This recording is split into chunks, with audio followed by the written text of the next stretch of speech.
ये बताइए महाराज जी, आप राम राज्य स्थापित करने की बात कर रहे हैं, कैसे स्थापित होगा? हाँ, हमारा विचार है कि लोगों के अंदर सद्भावना, विश्वास, भक्ति और आनंद जब हृदय में बस जाएगा तो लोग झगड़ा लड़ाई नहीं करेंगे, ईर्ष्या द्वेष नहीं करेंगे, कपट छट नहीं करेंगे। तो एक दिन राम राज ही होगा। राम राज आएगा तो समझ लो भारत विश्व गुरु बन गया, उसमें दो राय नहीं। महाराज जी, आपके यहाँ लोग आ रहे हैं जिनको बच्चे नहीं हैं, तो ये सब चमत्कार कैसे आप कर रहे हैं? देखिए, महाराज जी ने कहा था, 5 वचन उन्होंने दिया था। 5 वचन में एक वचन ये भी दिया था कि हमारे खुद 16 साल के बच्चे हुए थे, 16 साल के बाद हमारे 2 लड़के हुए हैं और इसीलिए हमें दुख था। तो महाराज ने से अर्जी दिया था कि महाराज, जिस प्रकार हमारी जनानी रोया करती थी और कोई जनानी रोए ना, महाराज सबका दुख सुनना, सबको बाल बच्चे देना, बेशक आधी रोटी वो कम खाए लेकिन बाल बच्चे से दुखी ना रहे। तो महाराज ने एक वचन दिया है कि जब तक मैं इस घर का रोटी खाता रहूँगा तब तक मैं वचन देता हूँ कि मेरे यहाँ आने वाली ऐसी जनानियाँ जिनके बच्चे नहीं हैं, ऐसे 1000 जनानियों की 1 साल में गोद हम भर देंगे। ऐसा महाराज ने वचन दिया है। 1000 जनानी की गोद भरने का वचन महाराज ने दे दिया है। अब तक मुझे जो उम्मीद है 350 या 400 जनानियों की उम्मीद जग भी चुकी है और हमने उनकी कोख खोला है, कम से कम 8 या 900 के बीच में खोल दिया है, जिसमें करीब 350 या 400 जनानियों ने मुझे बता दिया है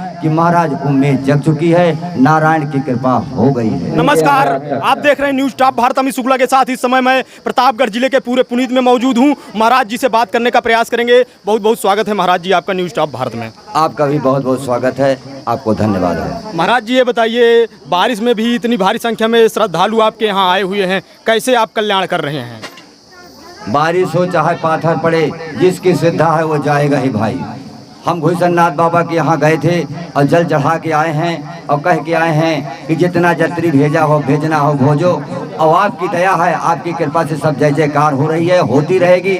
बस इतना बचाए रखना कि हम किसी अधर्म में ना गिरें, लोभ में ना गिरें, मोह में ना गिरें, सत्य पर चलते रहें और सत्कर्म करते रहें। यही आपसे दुआ मांगने में आया हूँ। महाराज जी, ये बताइए, जो आपके यहाँ बाहर से लोग आएंगे उनको कितनी बार आना पड़ेगा? हमारे यहाँ जो लोग आते हैं, पहली बार आते हैं तो उनको 25-30% या 50% तक आराम मिल जाता है। फिर उनको 2 चक्कर या 3 चक्कर से ज़्यादा नहीं लगाना पड़ेगा। 2 महीने में आए, 3 महीने में आए, 4 महीने में आए, आराम बना रहेगा, लेकिन 2-3 चक्कर लगाना पड़ेगा।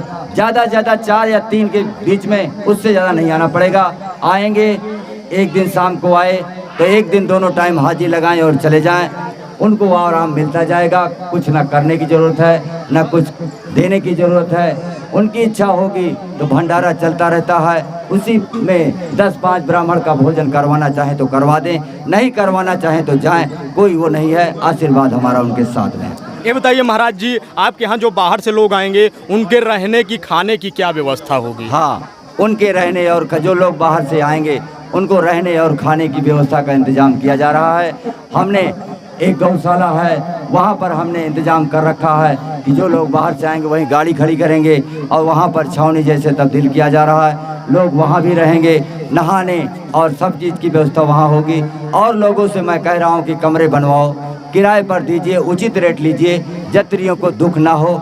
और होटल खुलवा रहे हैं, 1-2 होटल खुले हैं और 1-2 खुलने वाले हैं। लोगों को खाने और पीने रहने की सुविधा देंगे। महाराज ने जो कहा है कि लोगों को 1000 लोगों को रोजगार दूंगा, वो रोजगार इसी तरीके से बढ़ेगा।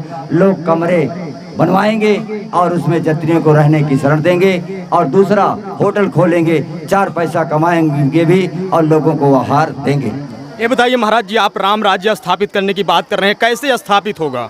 हाँ, हमारा विचार है कि लोगों के अंदर सद्भावना, विश्वास, भक्ति और आनंद जब हृदय में बस जाएगा तो लोग झगड़ा लड़ाई नहीं करेंगे, ईर्ष्या द्वेष नहीं करेंगे, कपट छट नहीं करेंगे। तो एक दिन राम राज ही होगा। राम राज आएगा तो समझ लो भारत विश्व गुरु बन गया, उसमें दो राय नहीं। महाराज जी, आपके यहाँ लोग आ रहे हैं जिनको बच्चे नहीं हैं, तो ये सब चमत्कार कैसे आप कर रहे हैं? देखिए, महाराज जी ने कहा था, 5 वचन उन्होंने दिया था। 5 वचन में एक वचन ये भी दिया था कि हमारे खुद 16 साल के बच्चे हुए थे, 16 साल के बाद हमारे 2 लड़के हुए हैं और इसीलिए हमें दुख था। तो महाराज ने से अर्जी दिया था कि महाराज, जिस प्रकार हमारी जनानी रोया करती थी और कोई जनानी रोए ना, महाराज सबका दुख सुनना, सबको बाल बच्चे देना, बेशक आधी रोटी वो कम खाए लेकिन बाल बच्चे से दुखी ना रहे। तो महाराज ने एक वचन दिया है कि जब तक मैं इस घर का रोटी खाता रहूँगा तब तक मैं वचन देता हूँ कि मेरे यहाँ आने वाली ऐसी जनानियाँ जिनके बच्चे नहीं हैं, ऐसे 1000 जनानियों की 1 साल में गोद हम भर देंगे। ऐसा महाराज ने वचन दिया। 1000 जनानी की गोद भरने का वचन महाराज ने दे दिया है। अब तक मुझे जो उम्मीद है 350 या 400 जनानियों की उम्मीद जग भी चुकी है और हमने उनके को खोला है, कम से कम 8 या 900 के बीच में खोल दिया है, जिसमें करीब 350 या 400 जनानियों ने मुझे बता दिया है कि महाराज उम्मीद जग चुकी है, नारायण की कृपा हो गई है। महाराज जी, एक सवाल ये है कि लोग ये जानना चाहते हैं कि लोग यहाँ कहते हैं कि आने से विभिन्न बीमारियों में आराम हो रहा है, तो ये कैसे हो रहा है महाराज जी? ये महाराज का वरदान है कि हमारे दरवाजे जो आता है, यही हवन की राखी तुम बांटते जाओ मेरे नाम से, मैं उनका कल्याण करूंगा। जैसी मनसा वैसे उनको फल मैं देता जाऊंगा। मेरे दरवाजे से कोई खाली नहीं जाएगा।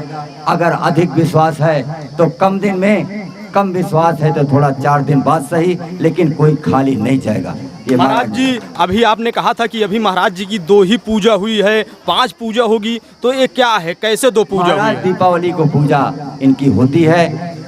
हमारा 19 दिन का व्रत चलता है।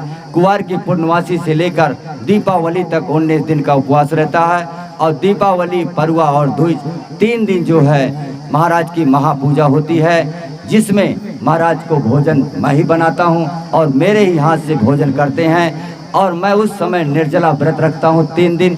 चौथे दिन हवन करके उसके बाद मैं जल प्राण ग्रहण करता हूं। वही तपस्या है जो सालों साल मैं बांट रहा हूं और लोगों का कल्याण हो रहा है, यही है। जी जी महाराज जी, तो 5 पूजा होने के बाद क्या होगा यहाँ पर? महाराज ने कल बोला था कि अभी तो 2 ही पूजा हुई है, 5वीं पूजा होने के बाद मैं वो करूँगा, ऐसा चमत्कार करूँगा जो आज तक ना हुआ है ना होगा, ये कहा है। अब वो जाने कि क्या करने वाले हैं, ये उन्होंने बताया नहीं है। महाराज ये बताइए, उस बार आपने एक लोगों को पेड़ में बांध दिया था, तो उनका क्या हुआ? वो तो ठीक हो गए। कहाँ बांधा है बताओ उनको? ठीक दिखाई दे रहा, काफ़ी 80-90% आराम मिल गया। और काल बैठ के चाय कर रहा, महाराज चाय पी लो। हमने कहा भैया हम चाय बिना पूजा किए नहीं पीते हैं, और तो टनाटन हो गया है। अच्छा, ऐसी बात है महाराज जी। उससे मिल लेना जरूर, आपने कहा था उससे मिल लेना, दूसरे वीडियो में जरूर दिखाना कि देखो पिछले हफ्ते में आया था तो यही आदमी है जो रस्से में बंधा था, आज तो देखो पकौड़ी चाप रहा है दबादब। महाराज जी ये बताइए, आपने ये भी कहा था कि जो भी पति पत्नियों से वो रहते हैं उनको भी जो है आराम होगा, तो क्या होगा, ऐसा होगा? हाँ, एक बात मैंने कहा था कि महाराज जी ने सोचा है कि अब पति सुधार योजना लाना पड़ेगा। कौन सी? पति सुधार योजना। पति लोग क्या करते हैं, दारू पी के मार रहे हैं, पीट रहे हैं, जनानी को पैसा नहीं दे रहे हैं, बार बार फोन करती है तो उसका फोन काट देते, दूसरे के फोन में बिजी रहते हैं। जब फोन काट देते फिर फोन लगा देते, बिजी रहते 24 घंटा। एक हो रहा भाई 24 घंटा कहाँ बिजी रहते हो? तो जनानी को शक होता कि लगता दूसरा चक्कर चल गया। जब चक्कर चला है तो हमने आकर के जनानियां बता दी, महाराज हम रो रो के दुखी हो गए हैं, हमारा फ़ोन तो 2 मिनट के लिए और दूसरे का फ़ोन 3-3 घंटा चल रहा है, कौने मैनेजर से बात करते रहते हैं 3-3 घंटा। तो हमने कहा ठीक है, वो मैनेजर को भी देखेंगे, अब चिंता मत करो। महाराज को हमने अर्जी दे दी है, तो महाराज ने कहा है कि पति सुधार योजना हम ला दिए हैं, अब आप चिंता मत करो, वहाँ अर्जी लगाओ, तुम्हारे पति सुधर जाएंगे और तुम्हारे घर में सुख शांति आएगी। महाराज जी ऐसे यहाँ पर निःशुल्क कल्याण होता रहेगा लोगों का? हाँ, ये महाराज ने कहा है, और कि हमारे यहाँ कोई दान पेटी नहीं लगेगी और ना हम कोई भी दुकान बिजनेस कर सकते हैं, कुछ हमें करने महाराज नहीं देंगे। महाराज ने कहा कि तुम्हें हम बैठा के खिलाएंगे। हम 5 बीघा धान अब की लगा रहे हैं अधिया। अच्छा। हाँ, तब की बार 3.5 बीघा लगाए थे तो 54,000 का बेचे थे। इस बार 5 बीघा लगा रहे हैं तो 60-70 हज़ार तो मिल जाए, खाए के कमी नहीं ना भैया। बाकी महाराज लड्डू मिठाई धैर्य ले हैं, कोनो टेंशन नहीं, सब फिट है काम। इसी से जीविकोपार्जन होता रहेगा, टेंशन नहीं ना। खूब लड्डू पेड़ा खा, जितना मर्जी सबको खाता है। तो 2-3 कुंटल चढ़ रहा, जनता भी खा रही, हम भी दबा के खा रहे हैं, कोनो टेंशन नहीं, प्रसाद है मिल रहा है। और महाराज की कृपा से धान लगाए हैं और वही धान काटेंगे, उसी से सब हमारा काम का धंधा चल रहा है। लोगों का निःशुल्क कल्याण करते रहेंगे। हाँ बिल्कुल, ये महाराज का संकल्प है कि ना कोई दान पेटी लगेगी, ना 1 रुपया किसी से लिया जाएगा, कभी नहीं लिया जाएगा। जब तक ये शरीर है तब तक तो मैं वचन दे सकता हूँ, आगे का मैं नहीं जानता। बहुत बड़ी खबर इस समय प्रतापगढ़ जिले के पूरे पुनीत गांव से निकलकर सामने आ रही है। आप देख सकते हैं यहाँ पर प्रत्येक मंगलवार, अमावस्या एवं पूर्णिमा को दिव्य दरबार लगता है, जिसमें भारी संख्या में लोग आते हैं, लोगों का कल्याण हो रहा है। सीधी तस्वीरें इस समय आपको न्यूज़ टॉप भारत पर दिखा रहे हैं। कैमरामैन आशीष के साथ अमित शुक्ला की रिपोर्ट, न्यूज़ टॉप भारत।